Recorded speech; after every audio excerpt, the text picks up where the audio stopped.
Greetings YouTube, Joe here with Culination Media, and welcome back to the very next episode of Pokemon XD Gale of Darkness. This is episode number 17. Here we are in the Purifying Chamber, and in this episode we're going to be doing a bunch of other errands and stuff before we can finally move on. I want to get this all done before we head on into the ONBS building. Anyway, we have Phanpy here. Phanpy, I don't know why I said it with a PH. Yeah, we're going to put him into the Purifying Chamber because we're not going to be using him on our team or anything. And Ground is obviously a good type for that. We're going to put Spinarak in the middle. And that's all we can do with this set for now. But we have an errand to run in Pyrite Town.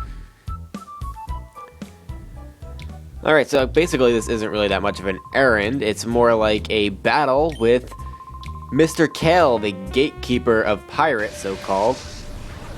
The self-proclaimed gatekeeper, that is. That's what he called himself 5 years ago, all the way back in Pokemon Coliseum. And he's still here, manning the same exact spot.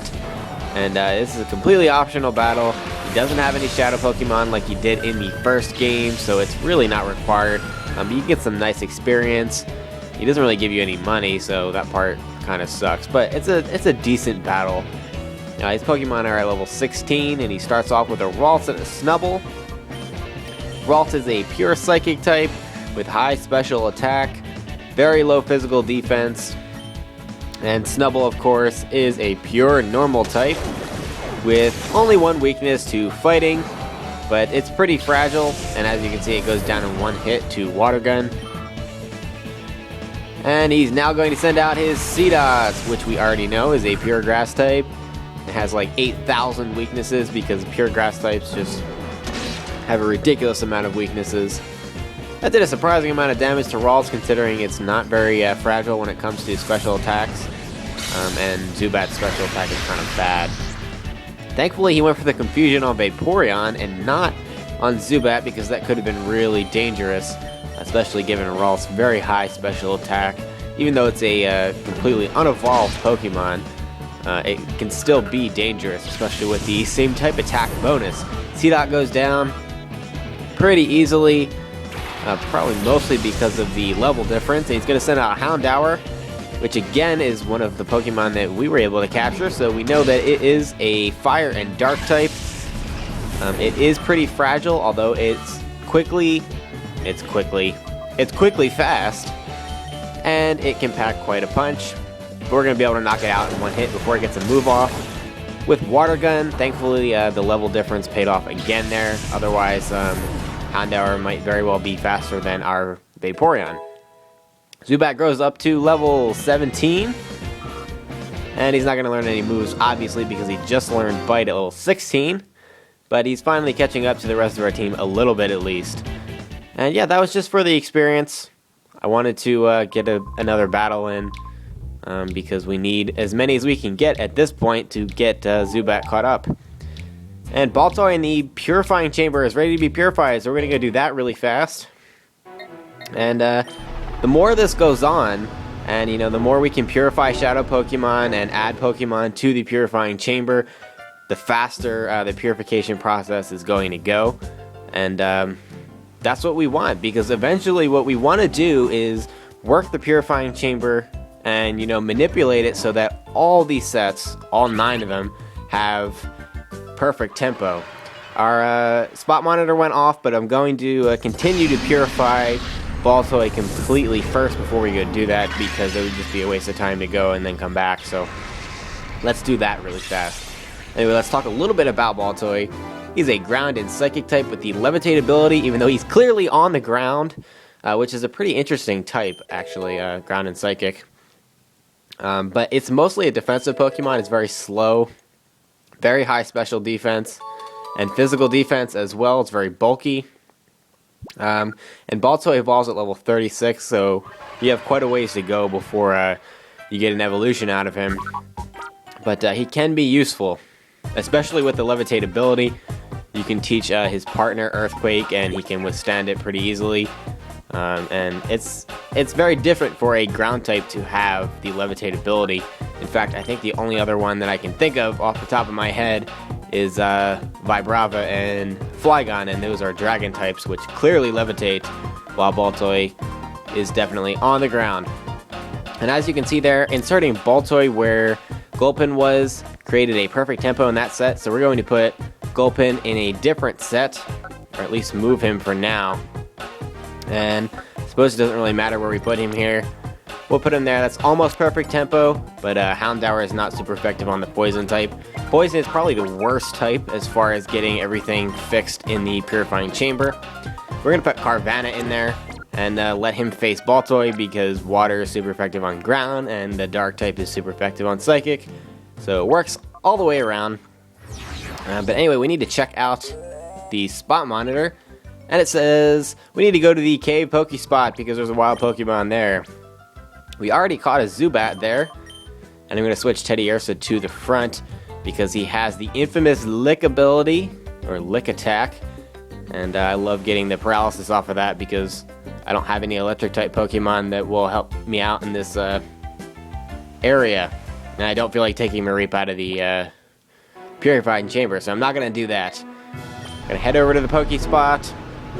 And we have the opportunity to find either Zubat, Aron, or Wooper.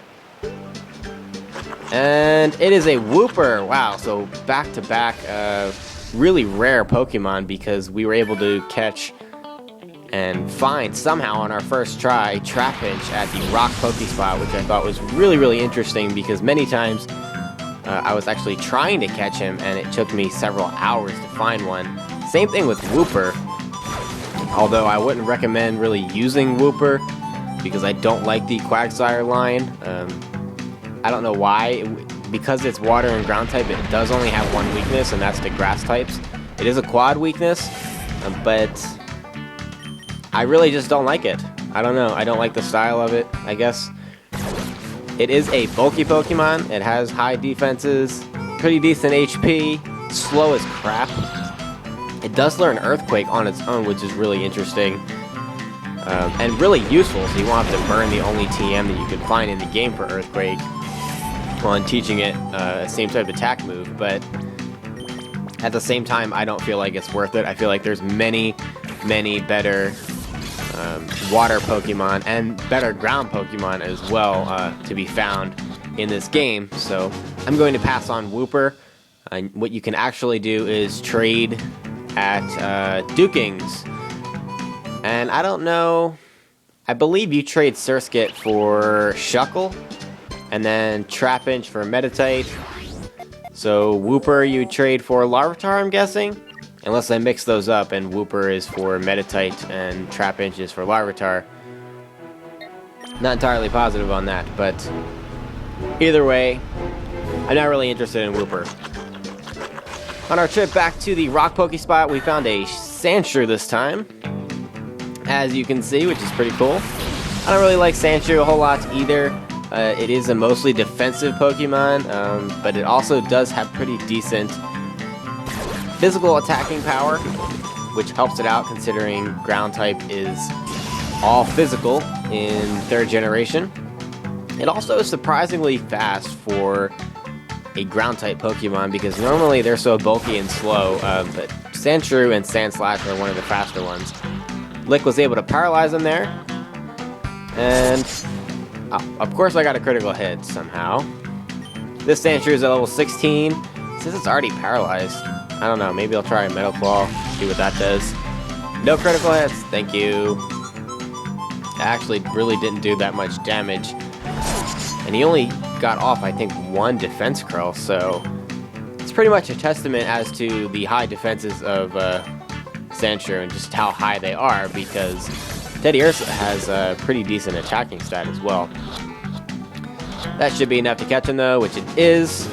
And we will definitely find a use for Sandshrew in the Purifying Chamber because, like I said before, ground is a perfect type for that because it is effective on so many types and it also has 3 weaknesses as well.